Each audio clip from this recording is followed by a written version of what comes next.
आनंद भाई इतना दिन से कहाँ नहीं हो? काम धंधा में परेशान रही हो। आनंद भाई तोर मलवा के शादी हो रुक फोन लगाओ ये भी मलवा के। हेलो बाबू। आगे कौची कहें बाबू के तो बेकाबू कर देनी के। रुक हम आवाई पतल चला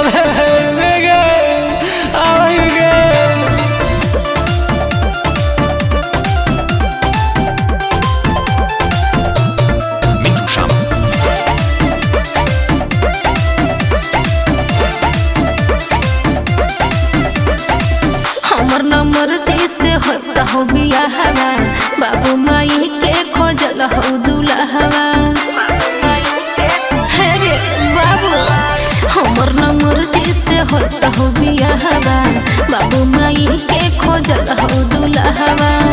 तोरा सोची के शरीर हमर घटल रे कि तोरा नजर से रहबो न हटल गे। तोरा शादी में चलाबे आइबो पतल गे। तोरा नजर से रहबो न हटल गे। तोरा शादी में चलाबे आइबो पतल गे। पानी ले ले पानी, पूरी ले ला पूरी, बुनिया ले ला बुनिया।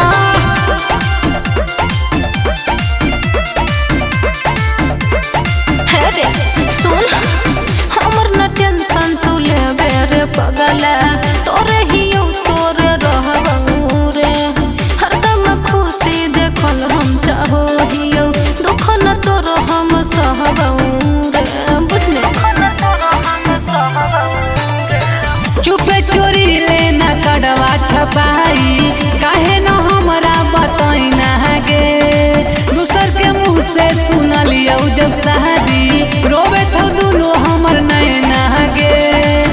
लालो अपन के कर लियो कतल रे कि तोरा नजर से रहबो न हटल गे।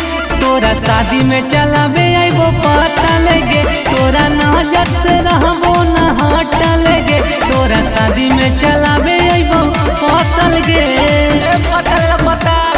पानी ले ले पानी, पूरी ले ला पूरी।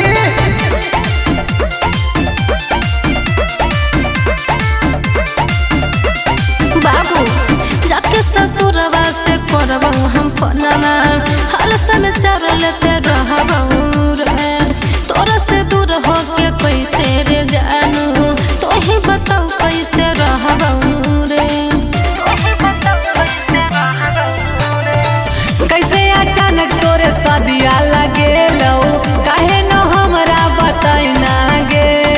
प्यार के अच्छा तू रिश्ता निभैनी, अपना से दूर करा देना गे।